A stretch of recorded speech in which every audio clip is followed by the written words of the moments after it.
Hello, you're listening to The Sower, a production of the Ciceronian Society. We are a group of Christian scholars and friends dedicated to the study of tradition, place, and things divine. In addition to this podcast, we publish a journal, Pietas, and host a yearly conference each March. To learn more about us, go to ciceroniansociety.org. I'm Christopher Annandale, podcast editor for the Society and Associate Professor of Philosophy at Mount St. Mary's University. This special episode of The Sower is a recording of a panel from our 2025 annual conference in Harrisonburg, Virginia. The panel, Inspirations for Classical Education, features 4 speakers. After the chairman's introduction, the first speaker is Stephen McGinley of Mount St. Mary's University and Good Soil Farm, speaking on Festivity, Education, and Farming. The second speaker is Gerald Boersma of Ave Maria University with a talk titled A Pagan Paideia and the Contested Ressourcement of the Fathers. Third is Mary Clare Young of the University of Virginia on The Virtuous Classroom, Lessons from a Roman Educator. And lastly, Mandi Gerth of the University of Dallas with The Poetic Discipline, Lousie, Cowan, and the Necessity of Literature in Liberal Education. For this panel, each speaker's talk is followed by a brief question and answer period. If you like what you hear and want to join our intellectual community, please consider attending our March 2026 annual conference in Omaha, Nebraska. For details, go to ciceroniansociety.org/conference. Here's the panel. Well, a very good morning to everybody. Very glad you're here. We have that envious panel just before lunch.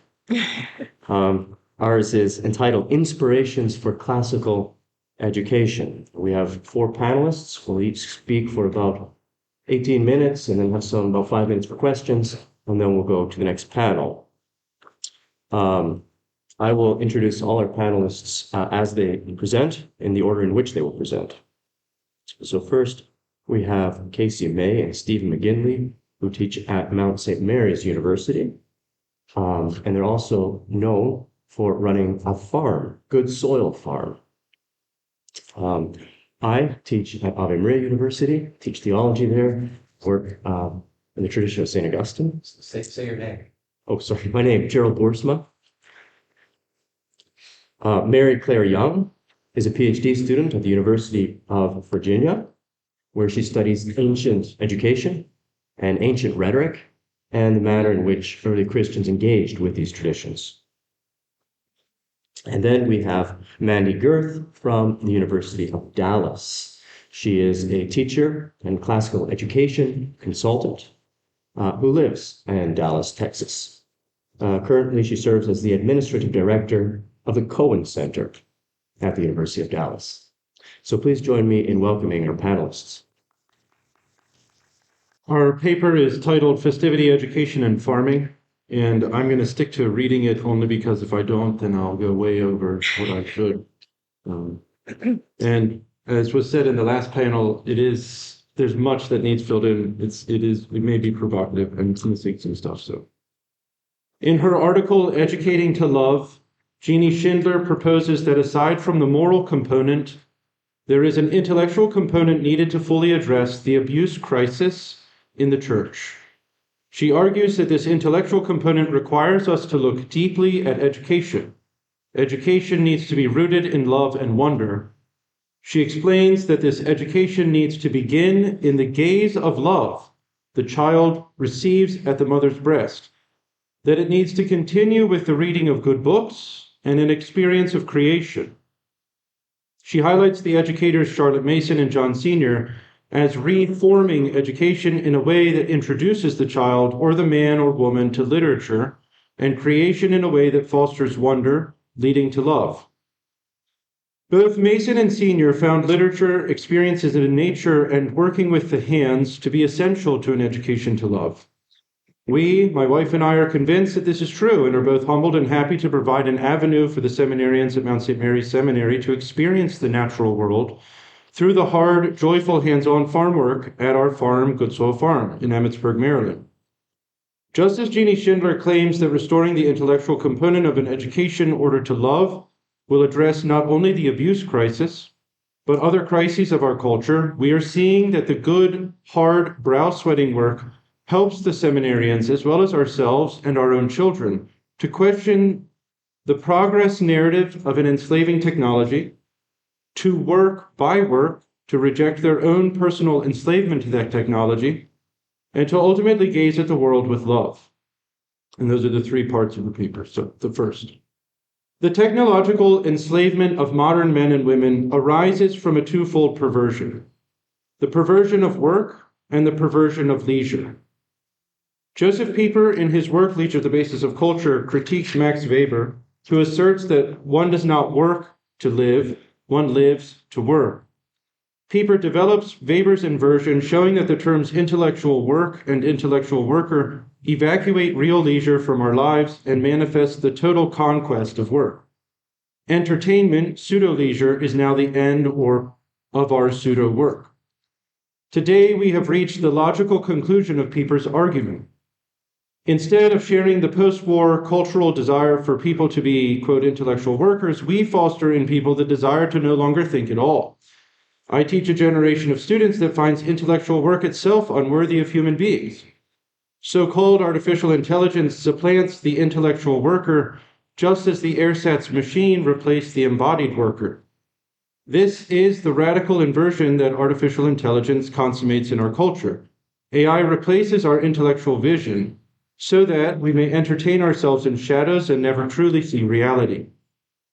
Pieper prophesied our situation when he said, "Let me repeat, in this obviously continuing process, there exists a limit below which human nature itself is threatened, and the integrity of existence, of human existence, is directly endangered." Against Socrates, the growing cry of youth says that the unexamined life is the only life worth living for a human being. In the final analysis, this is the logical outcome, it seems to me, of reducing the intellect merely to intellectual work, to discursive reasoning, and thereby inverting the relationship between contemplation and action, being in action. Pieper traces the ascendancy of intellectual work to the Kantian reduction of human reason. Only the discursive element of reason exists. Kant rejects wholesale the intellective dimension of reason. Quote, "The reason cannot intuit anything. The law is that reason acquires its possessions through work." Contrary to antiquity, which thought the intellect had, in addition to the discursive element, an intellective element that was primarily receptive, such that one could, with Heraclitus, listen to the essence of things, Kant's assertion evacuates man of this receptive posture to reality and puts him squarely in the domain of construction, of feverish activity, even applied to the life of the intellect. What the Industrial Revolution did to our bodily work, Kant's intellectual revolution did to our intellectual life. However, despite what Kant thinks, since man is a creature that fundamentally seeks rest, not restless activity, but since modern man has categorically excluded the epiphonic and intuitive, man uses his intellectual activity not to find rest in that which alone can provide it. Rather, he constructs for himself a tool that attempts to replace the faculty through which rest comes, so that he can, like a character in Huxley's Brave New World, go from feely to feely, from pneumatic golf to pneumatic golf. Having hypertrophied the organ through which we rest, we now must atrophy the organ through which we rest. We must distract ourselves, as Pascal saw so clearly. Within this schema, AI is the tool of tools that enables us to do the intellectual work effortlessly, more quickly and more efficiently, and therefore, in our cultural terms, better. We do this so that we can spend our free time frittering away our lives divorced from reality. Section 2, working with and for, not against. This revolution manifestly undermines the posture of men and women with respect to creation in agriculture. Pieper argues that Weber's conception is the inverse of reality and develops a counter-argument from Aristotle that we work to be at leisure. If one works to live, then that means that true work deals with the things of life, the things that we need to live, rather than just any activity that allows one to make money to purchase what one needs to live in a detached way from the concrete reality of the order of things. The bodily dimension of agriculture was undermined by the agro-industrial revolution. This is why modern American farmers can be fat.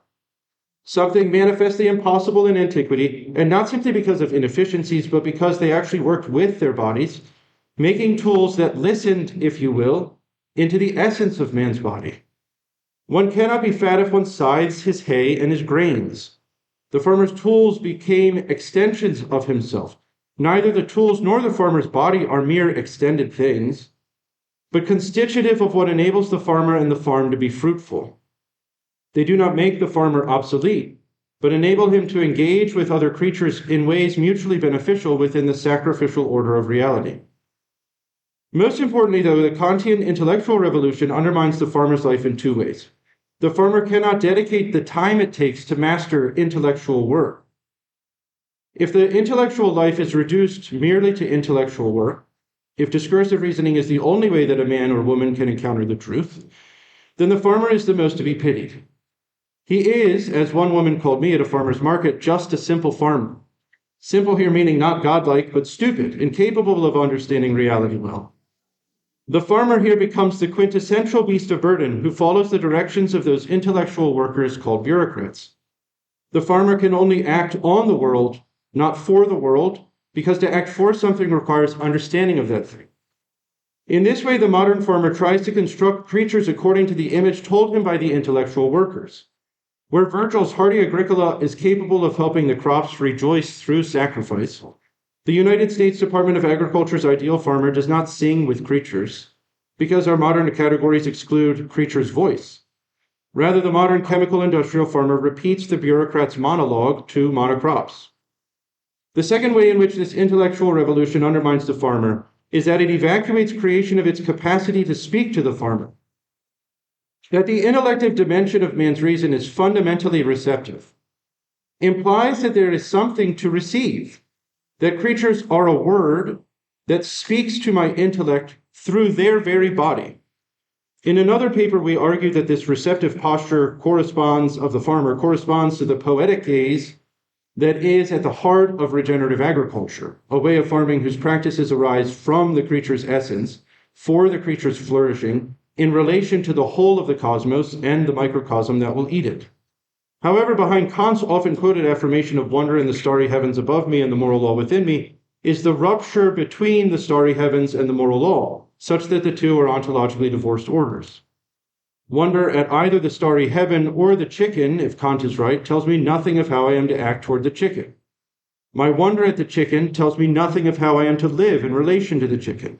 The chickenness of the chicken, insofar as it is heteronymous, directly violates Kant's autonomous moral order, just as the heteronymous human body violates the autonomous rational being that Kant thinks man is. The human body and the chicken are pre-moral data, never the matter about which something is done.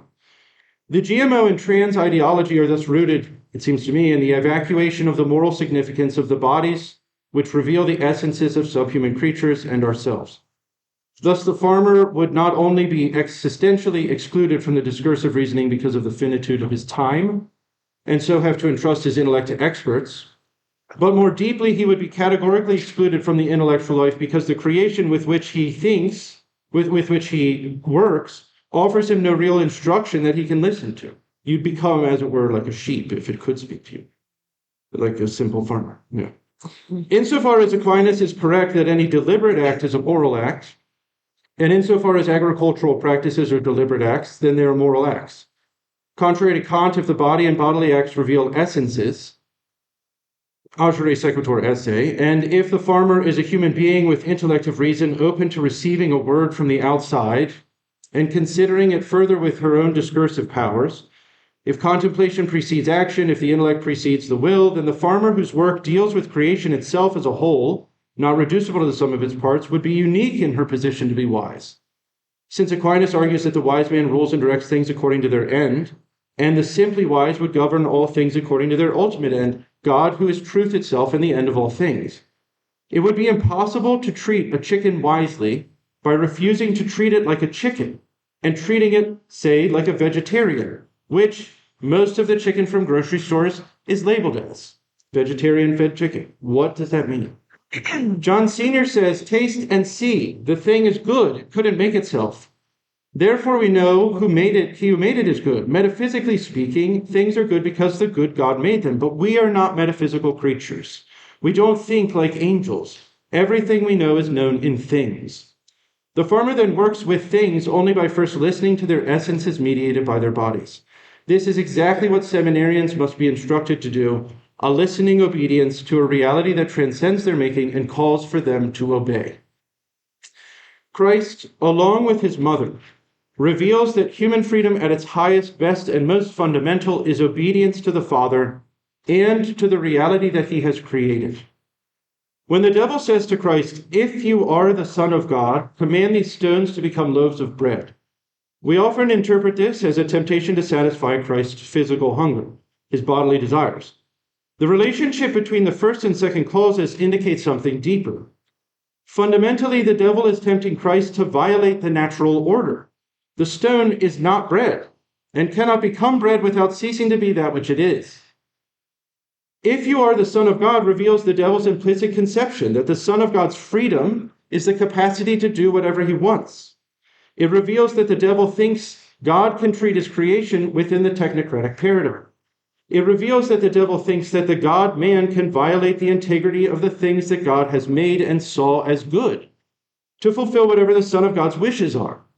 It reveals that the devil thinks place should not matter for the Son of God, since the desert is a place of stones, not grain growing and bread making. It reveals that the devil thinks, like Descartes, that the world is extended, mutable, and flexible. Christ's response is central to regenerative agriculture.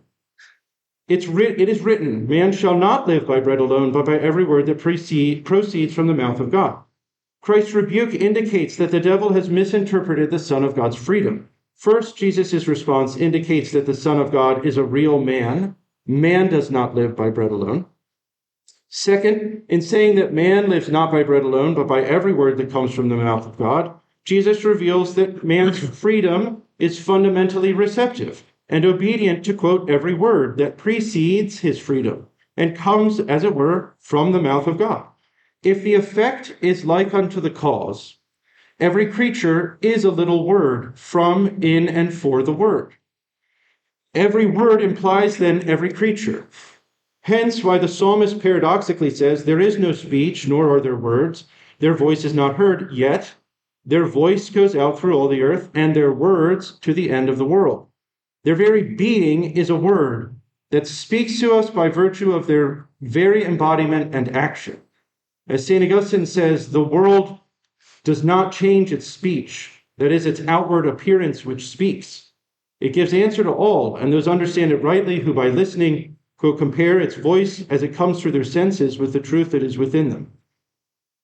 Jesus Christ's response to the devil's temptation then reveals that not only must man obey the Father, but he also must obey the Father's every word that comes from the mouth of God. For the Son of God to turn these stones into loaves of bread would violate the word that these stones are. Had Jesus done this, he would have been the first alchemist, magician, and modern GMO scientist. Turn this man into a woman. Turn this bean into a cheeseburger. Turn the world into plastic. The farmer and the priest alike with Christ must obey every word that comes from the mouth of God. Every creature, as a word, speaks to us through the intellective dimension of reasoning, which becomes fruit for our active discursive reasoning, and within that, our practical reasoning.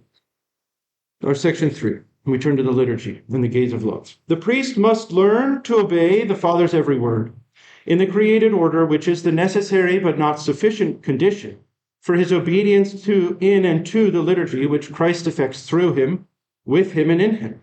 Only by recognizing that stones should not be turned into bread and rejoicing in the gift that every word of God is, can the priest participate in the memory of Christ, who in saying, "This is my body, this is my blood," does not annihilate the substance of bread, but transubstantiates the bread, making himself substantially present.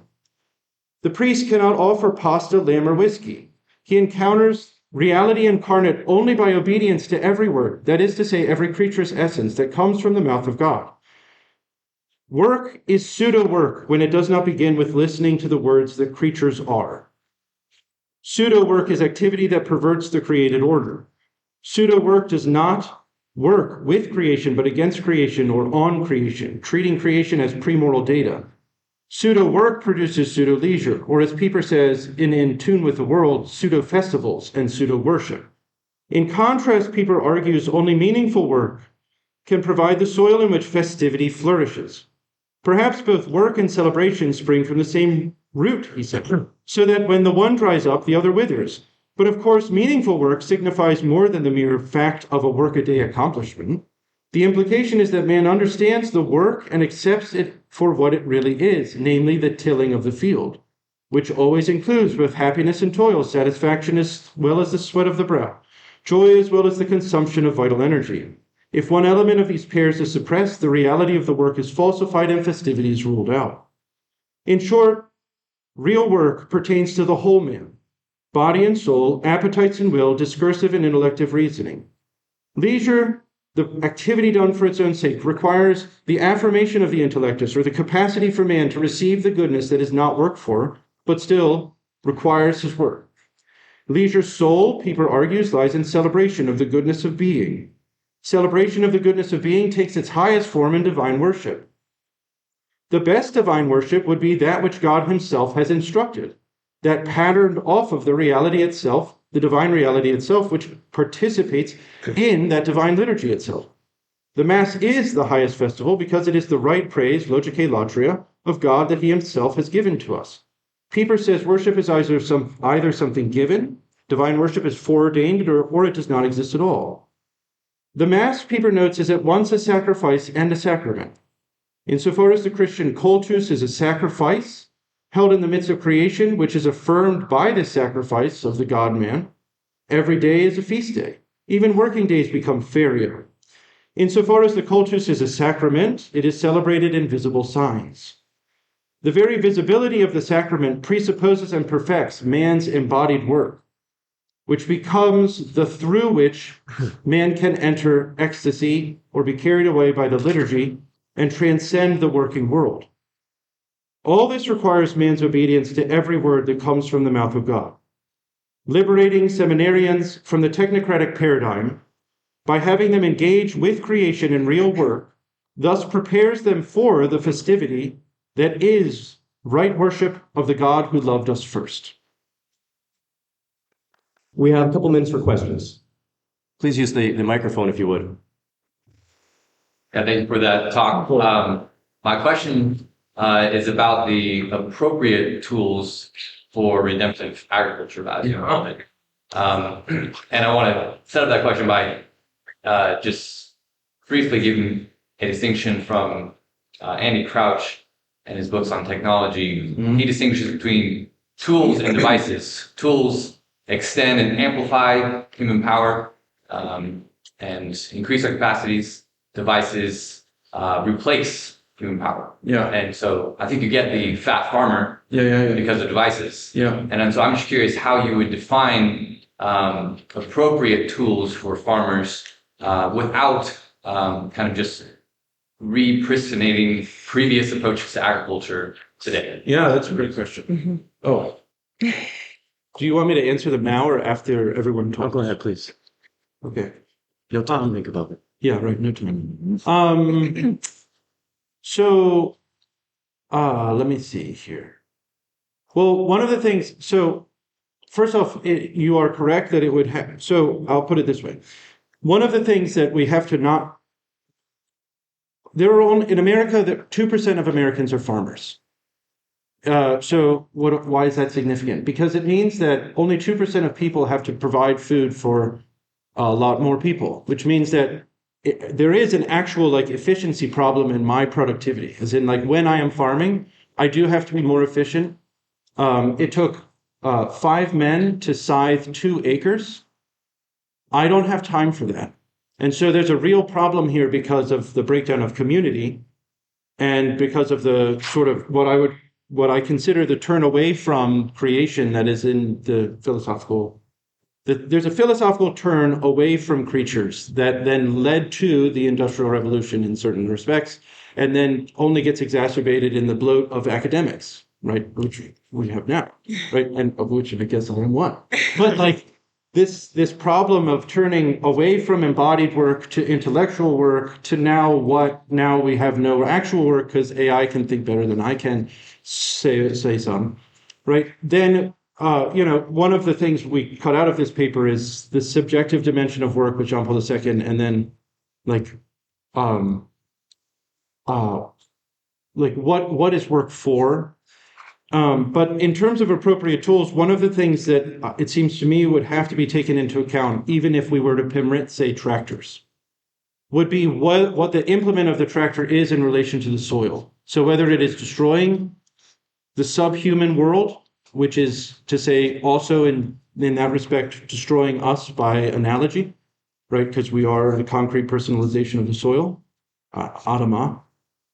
And so like at our farm, we're a no-till farm. We just invested in a power harrow, which doesn't invert soil structure, nor does it compact soil, nor does it make a hard pan. It stirs rather than, it goes this direction rather than this direction, which means also that it safeguards fungal and bacterial networks, which are, this is an awesome question, but I will just say this, like part of what's going on in your question is how do the appropriate tools not just correspond to my body, let's say, but how do I allow those tools through, like how do I take into account how the tool affects not only my body, but all of the other subhuman creatures that I am dealing with, which are absolutely essential for flourishing of plants and animals. So let me give just real quick, in terms of bacterial and fungal, plants are actually grossly inefficient at getting the nutrients they need. Their roots only reach so far. The analogy I use for students is like go to a restaurant, shoot every waiter, and then sit there and see what you can reach, right? Like nothing. You have the money, right? The plant has the sugar, if you will, but if you have soil that has killed all the bacterial and fungal networks, the plant can't get most of the nutrients that it needs because its root space is relatively, this is so known now, which it wasn't 35 years ago. It's so important, it's called mycorrhizal fungi. It's like a buzzword among farmers. It's so important and so devastated by modern farming practices. Tillage and chemicals destroy mycorrhizal fungi. That there are research colleges, universities trying to construct nanorobots to replace mycorrhizal fungi.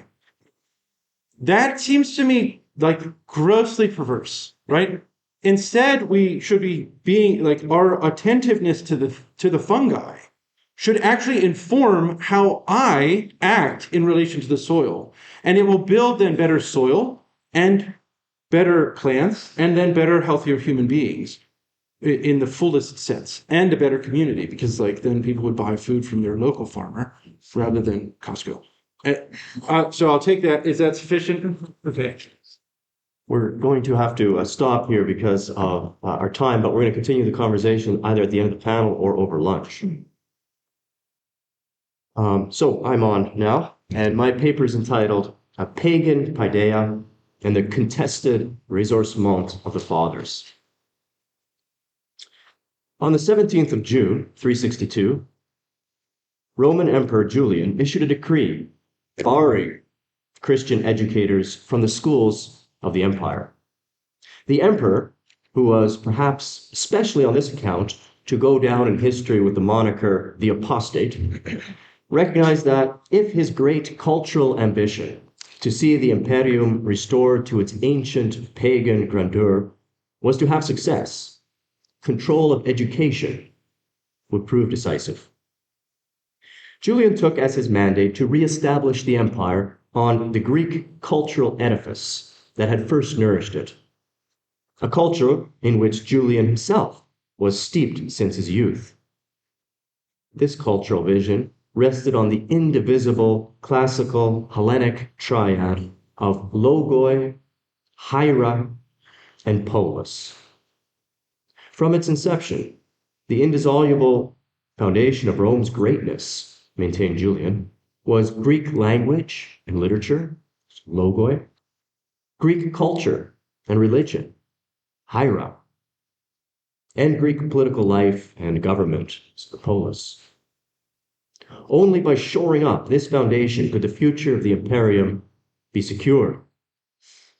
An essential plank in his Hellenizing mandate was Emperor Julian's infamous edict in the summer of 362, excluding Christian teachers from the podiums of the empire.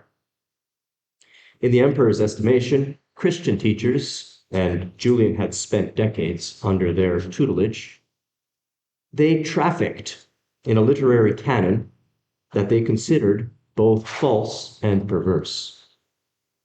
Julian writes, quote, "When a man thinks one thing and teaches his pupils another, in my opinion, he fails to educate exactly in proportion as he fails to be an honest man."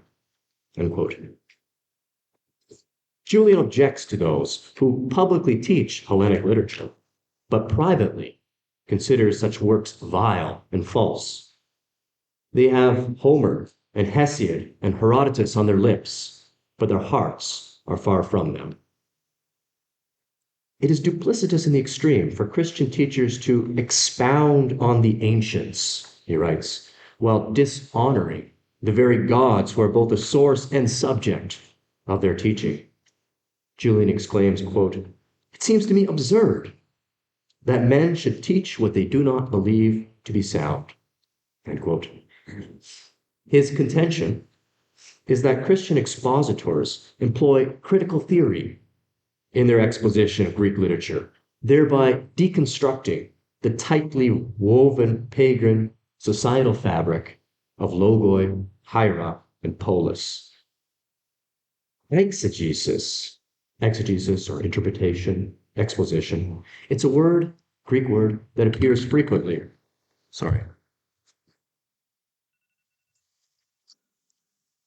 We had a talk on technology, right?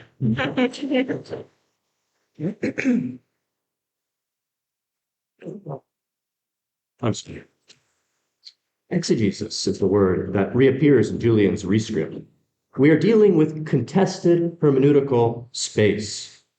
Whose texts are these? Who has the right to authoritatively interpret them? The crux of Julian's invective is that Christian professors are interlopers. Today, they would be accused of cultural appropriation.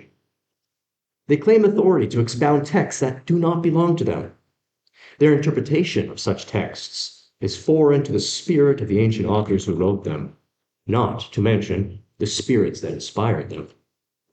Ultimately, Christian exegesis is corrosive to civic life, contended Julian. Emperor Julian's vehement objection to Christian exegesis of Hellenic literature takes aim at a practice that is basically coeval with the Christian faith. What Julian took to be a subversive form of cultural appropriation, Christians saw as a divine mandate to take every thought captive to Christ. Perhaps the most arresting early example is the Apostle Paul's speech at the Areopagus. Plundering the Egyptians is a recurrent metaphor in early Christian discourse used to articulate the appropriation of pagan culture for Christian ends. The reference is to the Exodus narrative, in which the children of Israel, upon taking leave of the tyranny of Pharaoh, decamped with Egyptian treasures. Plundering the Egyptians became the preeminent metaphor persistently deployed to authorize the arrogation of classical literature by those who, leaving their former way of life as pagans, became Christian. The great source from which this spoliatio metaphor originates is, as with so much else in patristic literature, the great Origen of Alexandria. A fertile reception of Origen's spoliatio metaphor is found among subsequent church fathers, both East and West. There are fascinating examples in Gregory of Nazianzus and Gregory of Nyssa. Augustine of Hippo is most readily associated with the metaphor of plundering the Egyptians. He returns the image many times in his vast corpus to justify what is a consistent and foundational premise of his worldview, namely that pagan literature, pagan learning, should serve the church, and more particularly, should aid in the interpretation of Scripture. Augustine exhibits a sanguine confidence in the assimilative power of the Christian faith to appropriate much of pagan society on which to establish a culture for which Scripture serves as the radiating center. Whether or not he was familiar with the metaphor, Emperor Julian certainly was aware of the Christian practice of plundering the Egyptians.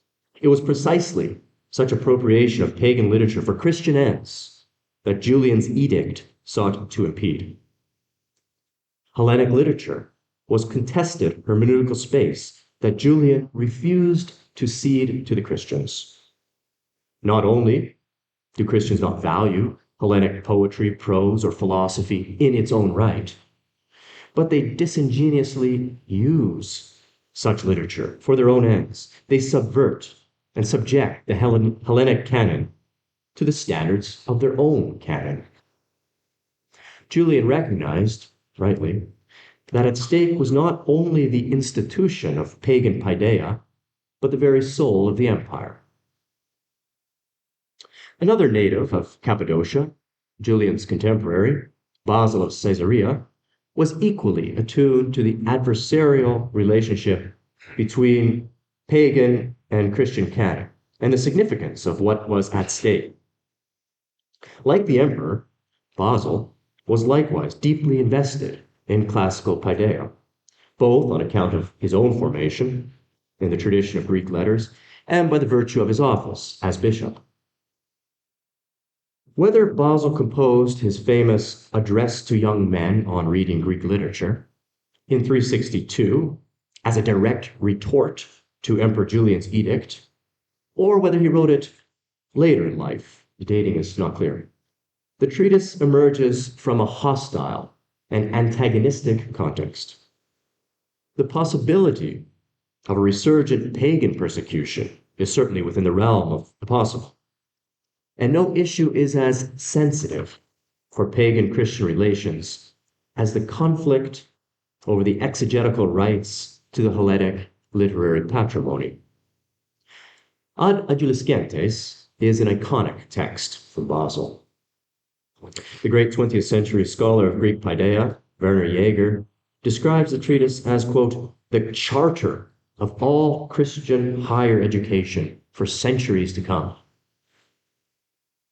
Nevertheless, the point of the treatise is frequently missed. Basil's Ad Adolescentes is consistently held up as a preeminent example of how Christians in the late 4th century came to domesticate the Greco-Roman literary patrimony. In the post-Constantinian world, Hellenic Paideia had been defanged. Its treacherous moral and philosophical teachings rendered benign. In this account, Basil's encomium to pagan literature is proof positive that paganism is a spent force. Its literature poses little spiritual danger. Indeed, it can even be used as a useful ancilla for the education of young Christians. However, Basil's text invites another interpretation, one much less sanguine about the potential for Christians to take on pagan literature neat. This reading is attuned, in the first place, to the hostile context out of which the treatise emerges. A number of oddities are afoot that might give critical reader pause. First, Basil urges young students to be discriminating in choosing which pagan texts to read. But how are they to do this?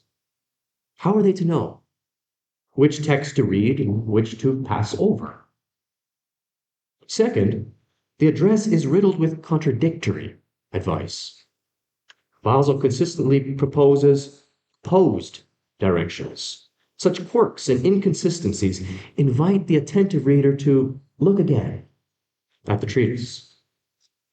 At the outset, Basil dramatically expresses the goal of his address. Quote, "This it is, and naught else, that I have come to offer you as my counsel, that you should not surrender to these men, once and for all, the rudders of your mind, as if on a ship, and follow them whithersoever they lead. Rather, accepting from them only that which is useful, you should know which ought to be overlooked. End quote. Basil's initial counsel belies a tension, a struggle for control between pagan authors and their Christian readers. The students are warned not to surrender to their force, but instead to take charge of the direction of the ship. The treatise purports to present the pedagogical value of Hellenic literature. Its value is twofold. First, it is a preparation for the study of Christian truth. And second, it teaches moral values consonant with those of the gospel. Moses and Daniel are invoked as scriptural examples of those for whom pagan learning was preparatory for their service of God. Moses was first instructed among the Egyptians, from whence he proceeded, quote, to the contemplation of him who is, quote. Likewise, Daniel, having, quote, learned the wisdom of the Chaldeans, applied himself to the divine teachings, quote. True enough, but Basil leaves much unsaid. Neither Moses nor Daniel actively sought instruction among Israel's enemies. It was not a study abroad program. Moses and Daniel were captured slaves. Under duress, they were forced to acquire the cultural mores of Israel's oppressors. And more importantly, they refused to submit to pagan culture. Instead, they deployed their pagan tutelage for the good of their own people. So, a superficial look at Adolescentes might lead one to conclude that Moses and Daniel are held up as scriptural endorsements for the preparatory place of pagan learning. A more subtle analysis, I would suggest, implies the opposite. The examples highlight instead the adversarial relation Basil envisages between pagan and Christian learning. If one receives pagan formation, Basil seems to say, he will need to direct it to a very different end, one quite opposed to the culture in which such learning first originated. The second purported argument of the treatise is that pagan letters work to corroborate the moral values espoused by the Christian religion. First, however, Basil again urges circumspection and judicious discrimination. Quote, you ought not to give your attention to all they write without exception, but whenever they recount for you the deeds or words of good men, you want to cherish and emulate these and try to be as far as possible like them. But when they treat of wicked men, you ought to avoid such imitation, stopping your ears no less than Odysseus did, according to what those same poets say when he avoided the songs of the sirens. End quote. Taken as practical advice, Basil's injunction is frankly worthless. How could a student know which poetry is edifying and worthy of imitation and which is noxious and deadly?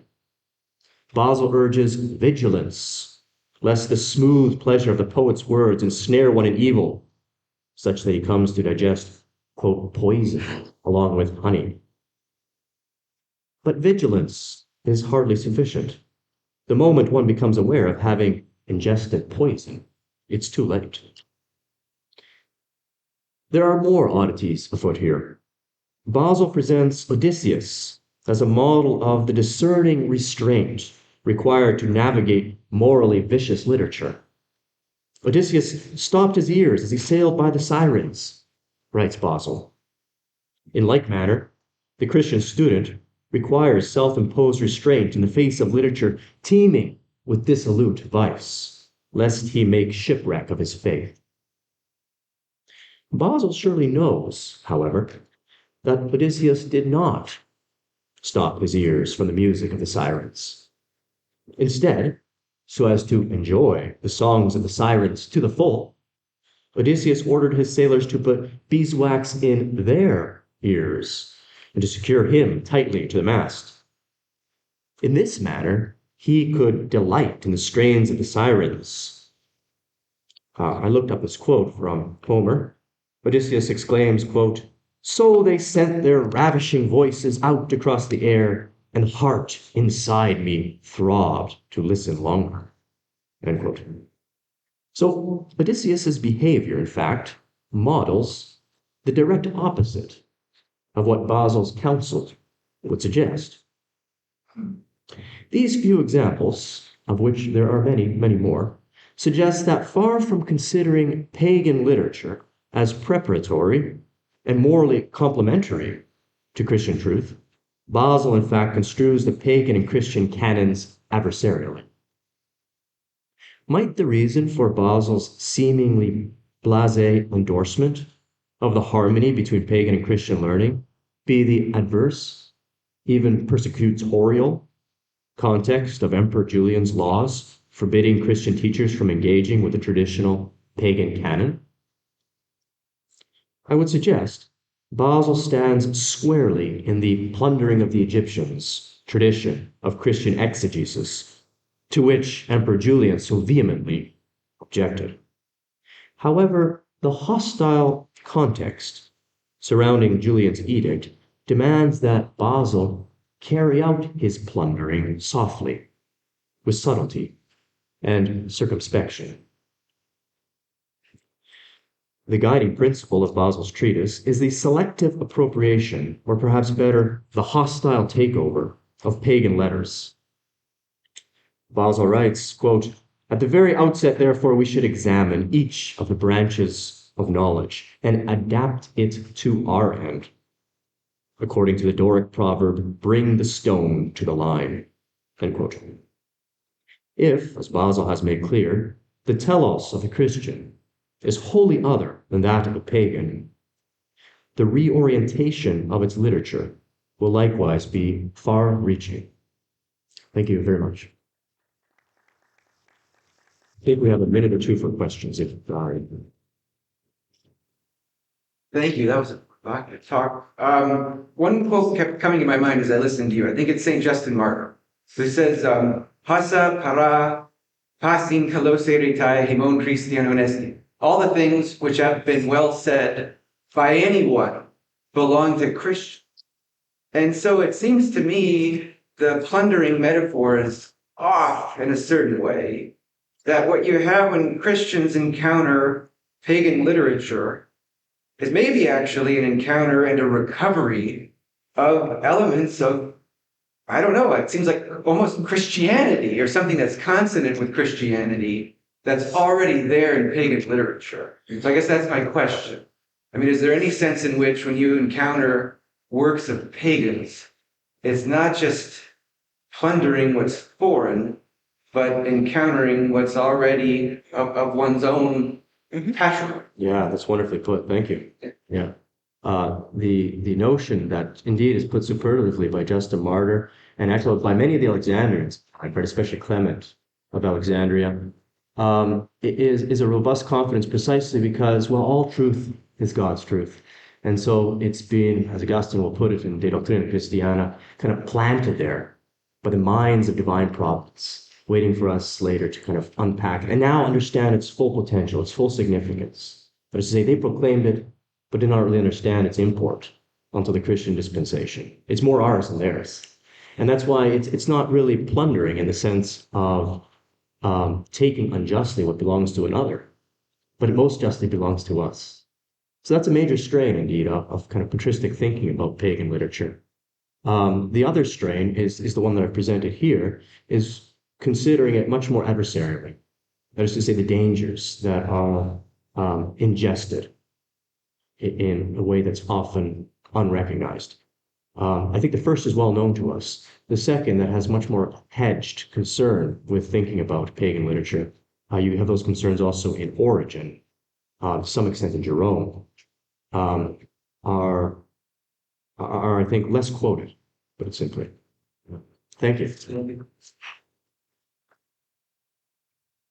Wonderful. Now we have our fourth talk, the Virtuous Classroom. Lessons from a Roman Educator. Mary Clare Young. So my talk has an accompanying handout. So if you don't have one, there's extra copies on the table in the back and on the table in front here, because I'm a philologist and I love words, and I want you all to love the words too. Before I begin, I'd like to briefly thank the Intercollegiate Studies Institute for telling me about this conference and sponsoring my trip here, and to Jasmine Peshik and Professor Tony Corbeil at UVA for helping me prepare this paper. And if I talk about ideal teachers, I'd be remiss in not acknowledging one of my own mentors from Christendom who's here, Andrew Beer. The fact that the Ciceronian Society allows these happy reunions is why I'm very glad to have had the opportunity to come here and get to meet and discuss these ideas with you all. So let's enter the virtuous classroom. Many wise voices today have warned that we ought to be concerned about moral formation in the modern classroom. C.S. Lewis's The Abolition of Man alerted us to the powerful ability of an elementary school textbook to create moral relativists, men unable to be truly virtuous. A few decades later, William Bennett observed how American schools were no longer centers of moral formation. In a 1985 address, Bennett told the story of the Roman hero Horatius, who, in the early days of Rome's Republic, with only 2 men, stood on the bridge between Rome and an invading army and warded off the enemy long enough for the bridge to be cut and Rome to be saved. Horatius had the character to stand and fight. Bennett, though, worried that American school children who perceived no moral difference between American democracy and Soviet communism could not do the same. In the voice of Horatius, Bennett asked America, "If this is how you raise your children, then when the time comes, and it will come if the force of history has its way, who will be there to stand at your bridge?" Many contemporary voices have raised suggestions about how to renew virtuous classrooms to form students who will stand at our bridges. But today, I want to introduce to this discussion a voice from Horatius' own world, Quintilian, a Roman orator and longtime teacher of rhetoric from the 1st century AD. Quintilian outlined the formation and education of the ideal orator from cradle to courtroom in his magnum opus, the Institutio Oratoria, or in English, the Education of the Orator, hereafter referred to as the Institutio. Quintilian's interest in education lay beyond mere technical formation, as the moral formation of the orator underlies his entire work, for he believed that the good orator, the orator bonus, must also be a good man, the vir bonus, and here see passage number 1 on the handout. Furthermore, for Quintilian, virtues and vices, or virtutes et vitia in Latin, are both oratorical ornaments or flaws and moral or immoral habits. The good orator will have the intelligence to avoid both flaws in delivery and style and immoral choices. Quintilian's concerns for moral formation informed his educational program with practical steps that can provide much-needed insights for modern concerns about character formation in schools. To give a taste of what Quintilian can teach today's educators, this morning, I will investigate briefly 2 means by which Quintilian incorporates character education into the classroom: the content of his curriculum and the teachers. This talk can only skim the surface of Quintilian's thoughts on character education, but my hope is that the following nuggets will illustrate how Quintilian's ideas can provide us, particularly those of us who are educators, encouragement about how to teach virtue, especially through the important role that our own example as educators will play. Before we look at Quintilian's curriculum, let us take a brief overview of the various stages of Roman education. Starting at about age 7 or so, Roman children began their schooling with a teacher of reading and writing called the grammaticus, learning their Greek and Latin letters and literature. After several years, the boys went off to the rhetorical school, where they learned increasingly more complex exercises, such as copying and memorizing proverbs, retelling fables, or memorizing model speeches. Then they worked their way up to delivering declamations, mock speeches where performers argued a particular side of a fictional legal case or advised historical and mythological figures on real or fictional scenarios. This training focused on preparing students for a legal or government career, where they might argue cases in court or praise the emperor in panegyric. Today's examples of Quintilian's curriculum derive from the rhetorical school, though he has plenty of advice for schooling with the grammaticus as well. Much of the content of Roman rhetorical education conveyed moral and ethical lessons along with the rhetorical ones.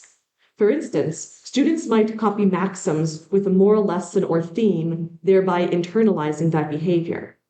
Quintilian illustrates this idea of internalizing right moral behavior in his description of the exercise of the encomia and invectives, or speeches of praise and blame respectively. So here note handout passage number 2. And in particular, pay attention to the words in bold. By this exercise, says Quintilian, the soul is formed by contemplation of right and wrong. Here is exemplified Quintilian's melding of intellectual and moral formation. For such exercises develop not only the student's ingenium, his innate talent for oratory, but also his animus, his very soul. By listing these benefits before the exercise's practical use for future courtroom speeches, Quintilian underscores that character formation is just as important as legal training. The language of forming is typical of Quintilian when he talks of developing a student's morals, language which Greek educators also applied to elementary education. However, Quintilian's vision goes even further than forming the child. The language of contemplatio brings us into the philosophical sphere of Plato and Aristotle, where contemplation of the good, true, and beautiful is the highest and greatest human act, and how man must spend his leisure. Contemplation implies a certain kind of agency on the part of the student. He no longer passively receives instruction on right and wrong, actively adopts such beliefs into his very way of thinking and living. What he has learned has truly become his own. Without such agency, becoming a good man, a vir bonus, would be impossible. For Quintilian, then, such encomiastic exercises do more for the student than merely form his rhetorical abilities. They form his mind so that, through learning and contemplating virtue, he can truly become a good man.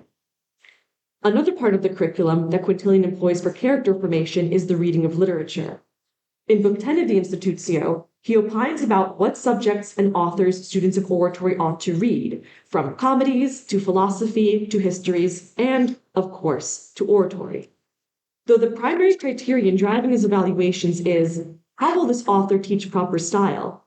In several places, Quintilian indicates that he also is thinking about how a work or author could teach proper morals.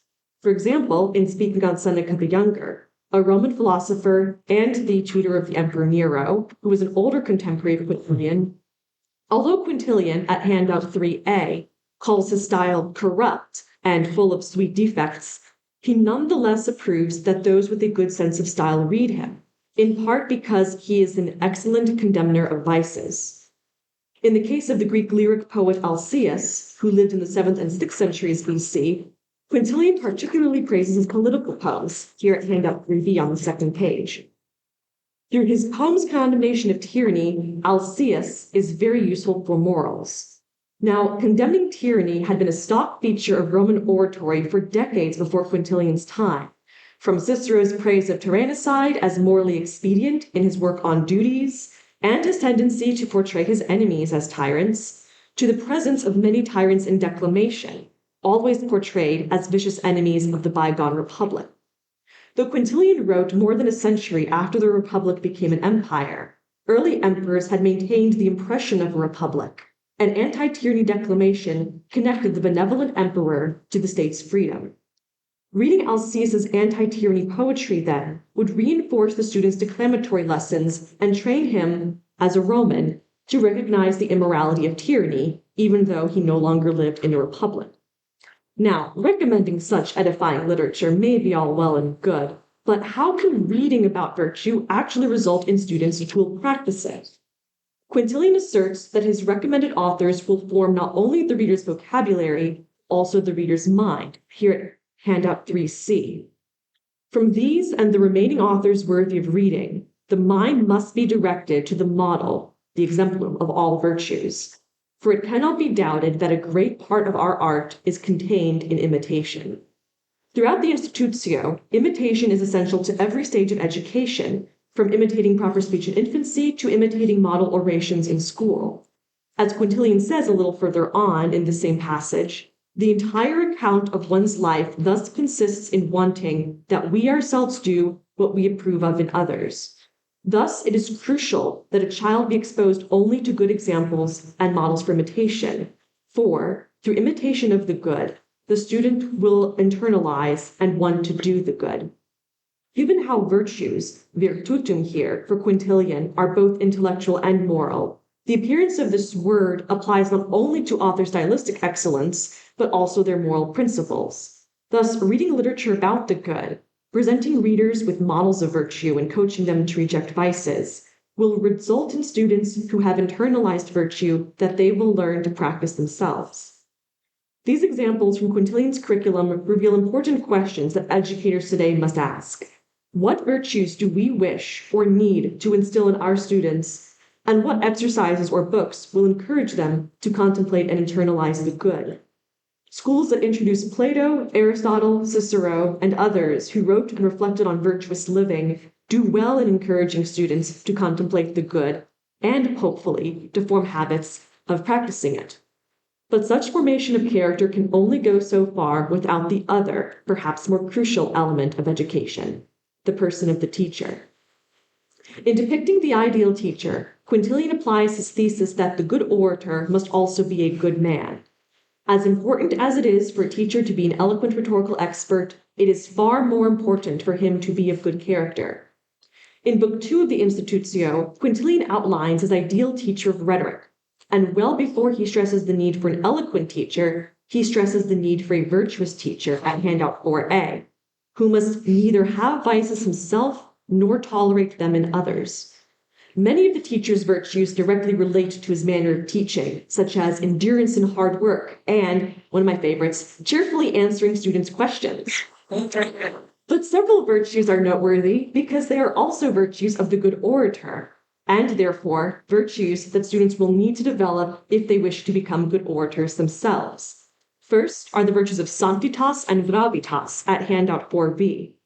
Then greater care must be applied that both the sanctitas of the teacher preserve the more tender years from harm, and its gravitas deter the more insolent years from licentiousness. In this immediate context, sanctitas means something along the lines of moral purity, but it also can signify a more general moral integrity and sense of honor, while gravitas denotes a kind of dignity or seriousness. Now, in this immediate context, Quintilian is stressing the teacher's responsibility for preserving his charge's sexual morality. However, both virtues reappear in other passages that reveal their importance for more than sexual ethics. Sanctitas, as a kind of purity of speech, is a desirable quality of eloquence that young pupils should find in the older Latin authors at handout 4c.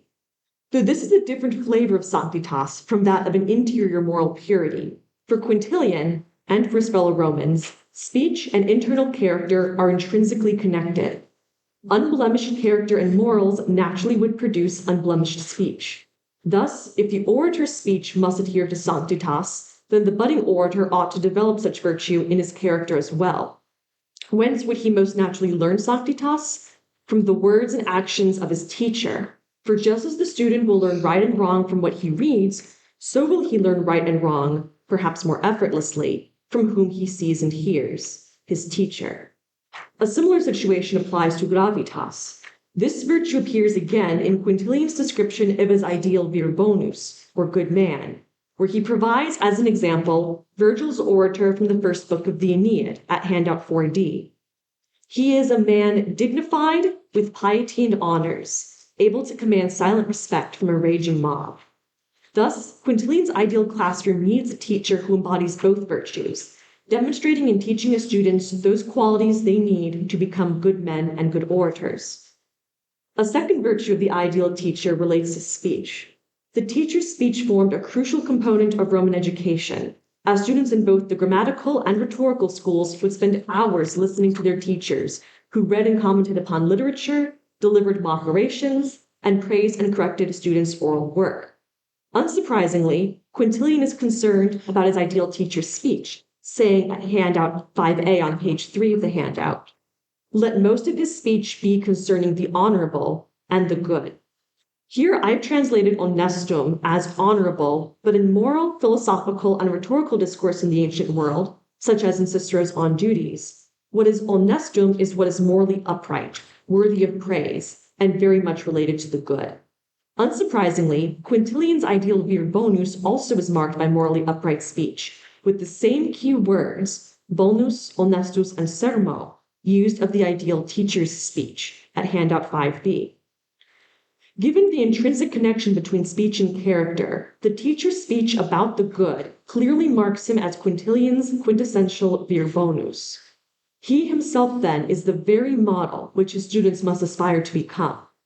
In using his words to impress on the students' minds the good and honorable, and thus revealing to them through his words the type of man that he is and that they ought to be, Quintilian's ideal teacher is most able to effect what he desires. Students who, through listening to and imitating the honorable and the good which they hear, will eventually become practitioners of the honorable and the good themselves, in word and in deed. In conclusion, my hope is that this introduction to Quintilian and his insights into moral formation can edify and enrich the contemporary conservative discussion on how to renew and recreate moral education practically. For those of us who are educators, are we mindful that our speech always reflects the honorable and the good, even when we are not in lecture mode? What virtues must we instill and encourage in our young teachers and teachers in training that will enable them not only to teach well, but also to live well, and thus encourage others to follow their example? Quintilian can help us to answer these questions and to equip ourselves in our classrooms to form students who, when the time comes, will stand on Horatius Bridge. Thank you. We have a couple minutes for questions. Thank you so much for your wonderful research on Quintilian. I personally love him too. Could you just give any anecdotes that he might have shared from teaching the grandnephews of Domitian? Anything that you might have picked up? Because I always joke that, like any educator, he understands the unreasonable expectations of parents sometimes. Oh my gosh. And you know of it. So unfortunately, I don't. Quintilian, sometimes if he uses anecdotes, he likes to pull from like historical figures. So I think the philosopher, like the teacher of rhetoric, Socrates from the Greek world, he pulls in. Although there's some debate about Quintilian's relation to Domitian, whose reign as emperor was a little more authoritative. So Quintilian by word praises him. Some people wonder whether there's like a subtle critique of his reign going in. So I don't know of any anecdotes specifically there, but I feel that Quintilian's definitely had to deal with parents who are not taking care of their children. One of my favorite passages is a surprising critique on homeschooling, because he says, you think your kid's going to be morally corrupted at school. Yes, but what about your own behavior at home? Who are you fooling around with in the daytime that your kids are going to see? They're picking up that habit from you. So he's very much, one thing he drills in is how important it as in fact is for parents to care for their child's formation. And that also reflects on the ideal teacher, who has to be like a parent in that way. If I think of anything, I'll feel free to pass it along. But yeah, Quintilian's own experience definitely comes through in the work, even if he doesn't give specific examples of it. Okay, thank you. I really enjoyed that. Very clear. I'm going to ask you a question I was once asked and I didn't know how to answer. Oh, yeah. That's a terrible way to preface it. So it always seemed to me that you could look at Socrates and you could find in him an example of what Quintilian means by the vir bonus peritus dicendi. Maybe that's a controversial claim. Socrates, in the moment, fails to persuade his jurors. Is he therefore deficient in eloquence? That's a good question, and I would argue no. Okay, that's fine.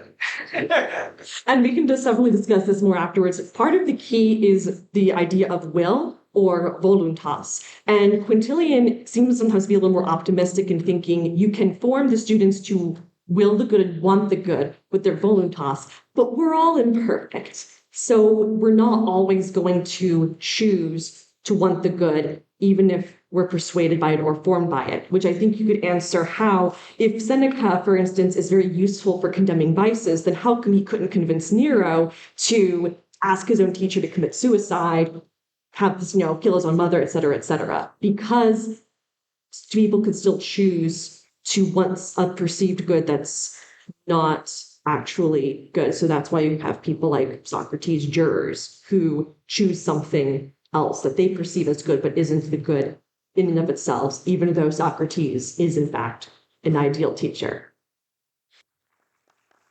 The last paper this morning, is from Mandi Gerth. Please join me in welcoming Mandi Gerth. It seemed fitting to me, since the topic of my talk has to do with Louise Cowan and her poetic discipline, to begin with a poem. I'm going to read to you 2 stanzas from Henry Vaughan's poem, They Are All Gone into the World of Light. He that hath found some fledged bird's nest may know at first sight, if the bird be flown. But what farewell or grove he sings in now, that is to him unknown. And yet, as angels in some brighter dreams call to the soul when man doth sleep, so some strange thoughts transcend our wonted themes and into glory peep. In the summers of 1984 and 1985, Dr. Louise Cowan was part of a distinguished group who hosted a summer institute for Dallas public school teachers. Her goal was to give them a renewed sense of their purpose as educators by renewing their imaginations. Her aim was to re-image their way of looking at the world by developing within them a poetic discipline. My comments today will be a reflection on what she had to say about the urgency and necessity of such a project. And I will also ask if we are not in need of such a re-imaging in education today. Dr. Cowan served at the University of Dallas as the chairman of the English department and the dean of the graduate school. She was awarded the Charles Frankel Prize in 1991 by the National Endowment for the Humanities. She was also a founding member of the Dallas Institute of Humanities and Culture. Her influence has been wide but subtle. Andrew Kern, founder of the Circe Institute, has called her one of the most influential educators of the 20th century. Cowan believed that educators must guard and transmit the poetic discipline. She called teachers the high priests of communal memory. This communal memory is stored in the classics, which are the subject of the poetic discipline. For Cowan, poetry was more than blank verse and sonnets, more than the poem itself. Poetry, she said, is the memory of the human race, contained in sacred documents from various cultures, preserving and endowing with symbolic form deeds worthy of note. They became classics, she said, if they reflect a truthful and hence a necessarily generally shared image of the human situation. So when Cowan gathered together these teachers to re-image their understanding of the human situation, she used classics, such as King Lear and Oedipus, the Iliad and the Aeneid, because she believed that these works directly affect our understanding of life. And it was teachers who needed to have this understanding so that they could view their vocation with appropriate dignity and nobility in order to give their students a shared image of the human situation. But by definition, an image is analogical and not analytical. It works in the mind of the student by comparison and empathy. As moderns, she said, we have tended to negate the value of analogy, considering it a crude and inaccurate way of drawing conclusions that had better be left to factual analysis. But I would ask, is it healthy for a society to abandon an entire way of knowing? Cowan answers that question with a resounding no. She counters, quote, this mistrust of analogy as a mode of thought has led to a literal mindedness that cuts us off from understanding each other. Leaning on Aristotle's Poetics, she goes on to explain that when the Greeks spoke of poetry, they meant not so much a graceful polish of style or an artful use of language, but an entire cast of the mind. Cowan repeatedly makes a clear distinction between the role of poetry in forming the human soul. Poetry, through analogy, appeals to the imagination, which enables the intellect to know a thing from the inside. In contrast, says Cowan, the rational intellect, musing on things from above, sees the structure of a phenomenon with a certain detachment that prevents any knowledge of objects on their own terms. It must abstract from them, reason about them, analyze them in order to reach conclusions. The agency of imagination allows us to perceive an image and to contemplate it, to take it into our mind and remake it, giving it meaning. She says, poesis was considered to be a making process governed by mimesis, the envisioning or imagining of fictional analogies, a kind of knowing different from philosophy or history, and yet occupying an irreplaceable position in the quest for wisdom. So Cowan wants us to understand that other modes of knowing get to the thing from above, and the poetic discipline seeks to know a thing from the inside. While she was passionately committed to the poetic discipline and believed it held an irreplaceable position in liberal learning, she did not believe that poetic understanding was in competition with other academic disciplines like philosophy. Her husband was a physicist, after all. But rather, she believed that the poetic understanding undergirded those other disciplines by grounding them in a necessary image of the human person. Her fear for education apart from the poetic discipline is prophetic as we see the consequences of such a divorce in our day. She says, quote, "As we have always secretly suspected, democracy has imposed upon us from the beginning an obligation to provide a liberal education for every citizen, a charge that implies not simply literacy, but an ability to judge the high from the low, the genuine from the shoddy. We are now failing to perform this task," she said, largely because our schools have discarded the great staple of our education, the poetic mode of thought.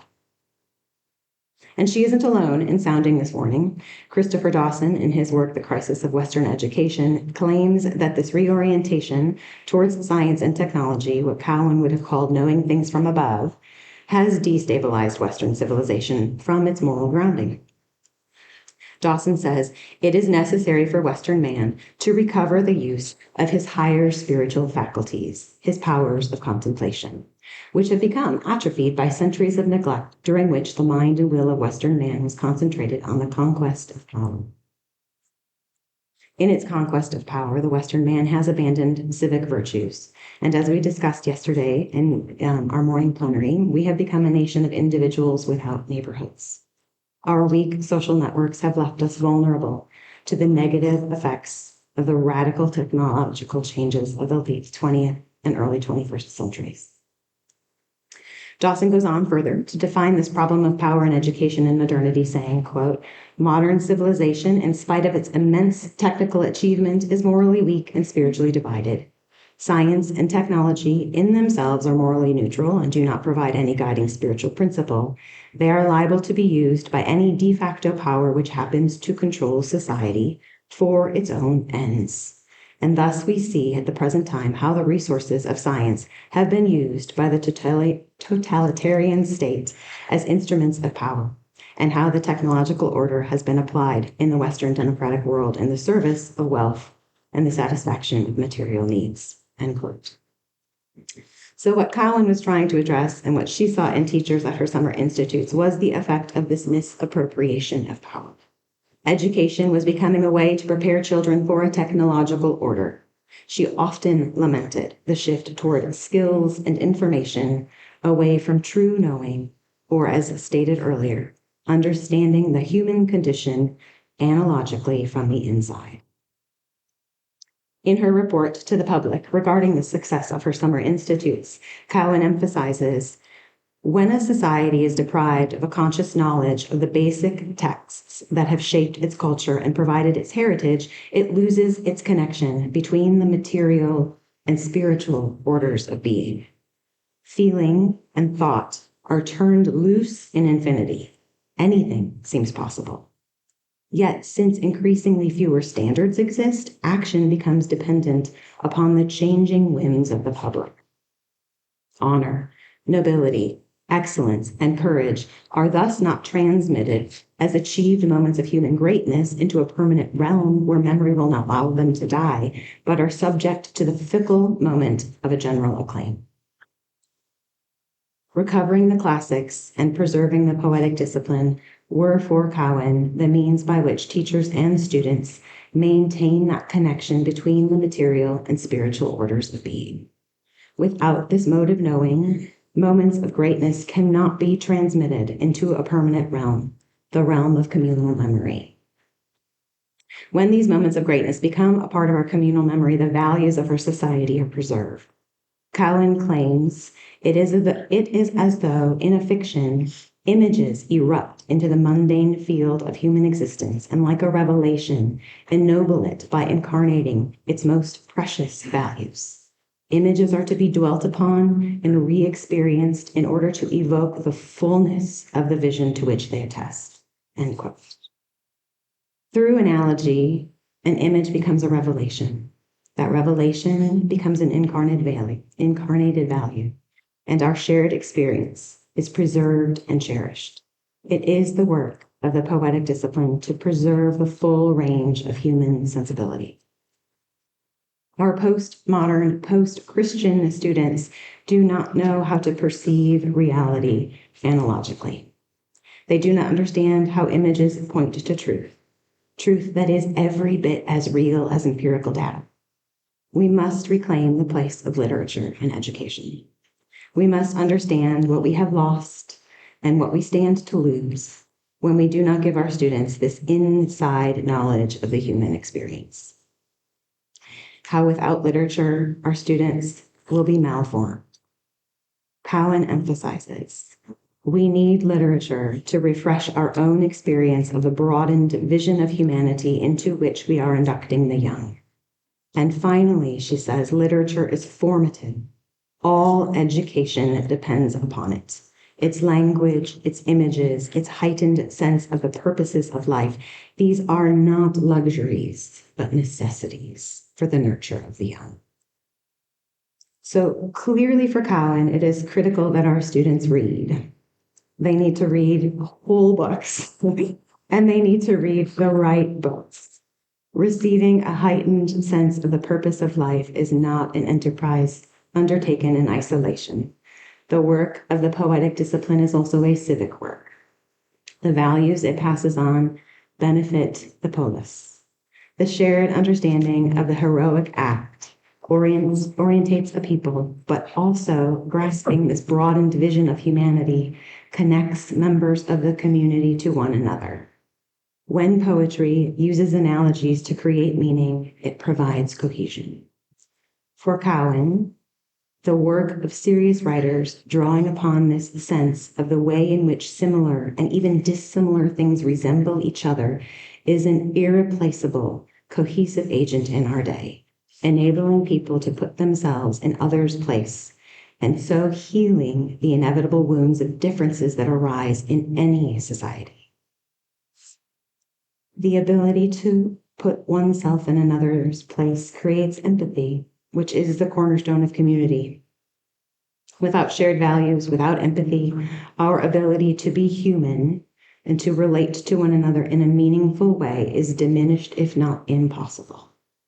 Cowan went so far as to say that when a good and shared poetry is no more, then we shall be no more. In a lecture delivered to her students on the importance of that good and shared poetry, she exhorts her students to action with these closing remarks. And so let us cultivate our community not by acceptance of ignobility, but by rediscovery of poetry, not by a forgetful despair at our present distress, but by a rigorous remembrance of greatness. Not with our eyes dimly empty and our arms sadly folded, but rather with our feet planted firmly on earth and our minds focused on God, from whom and to whom the path of poetry leads. Thank you. Thank you so much. We have some time for questions. Thank you for your talk. I enjoyed that very much. I had a question about the moments of greatness. Could you give an example of what is a moment of greatness and exactly what we're getting out of it? You made it sound at one point like it's sort of the revelation of moral virtue, that we're admiring moral virtue. At another stage, it sounded a little bit more like it was something sort of ontological that we were getting basic knowledge. So So she talks. She talks about kleos as this region of shared communal memory, right? Like how immortality was achieved, and it was this idea of noble, heroic action, right? And so she wouldn't necessarily say that like you can only read one genre of literature in order to find those things. So she has a whole genre theory that she has developed from Aristotle's Poetics, in which she wants us to understand that these different genres of poetry reflect movements of the soul. They reflect human experience. So she would even say that there are moments of greatness in tragedy. You're not going to just find the moments of greatness in the histories or in the comedies. But she's talking about these moments of like sacrifice and courage, where we see someone doing something that costs him possibly his life for the good of another, of his family or of the city. So I went to one of the summer institutes last summer, and we had a huge discussion about whether or not it was wrong to sacrifice your daughter to save your city because of the great tragedies that we were reading. So just questions like that, right? Like where we're trying to really wrestle with what is the great deed here? What is the heroic deed that we're supposed to pull from these texts? Really enjoyed your paper. I'm saying amen all the way through. Oh, good. My heart. And it raises for me a question which is beyond the scope of the paper, perhaps, but it would be interesting to hear you reflect on it. Clearly, what's being recommended here has some significant obstacles in our culture. Epistemological, ontological, anthropological, ethical, political. Anything else? That's all. And so how do you, other than being a rebellious enclave off doing this on the side, how do you make a public case for this? Yeah. In the last seminar, somebody asked Sean Hadley this question too about how do we recover the right reading of literature, and I think that there's something beautiful about the experience of it when you actually do it together in community. So the reason why she felt so strongly about hosting these summer institutes and asking all of her very wealthy friends to donate to make them possible was because she believed that if you got these public school teachers who didn't have this vision of their vocation, that they didn't envision themselves that way, nor did they understand the human experience this way. And if you got them together and if you encouraged them to read it this way and to talk with other people about it, that it changed them on the inside, and that was the way to change education. The experiential part. Yes. Bring people into the experience. Right. So when you come entering to the inside of the work, like she's talking about, is difficult to do if you've never done it before. If you haven't had somebody kind of walk into that text with you. So I loved Mary Claire's paper too about the role of the teacher being the one who has to by their own virtue and their own passion go with you into that place. Thank you. Yeah. Thanks. Thank you. Well, please join me in thanking all of our panelists. You have been listening to The Sower, a production of the Ciceronian Society.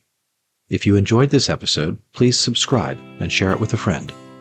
We hope you'll consider signing up for our newsletter or joining us for a future in-person event. For details, go to ciceroniansociety.org.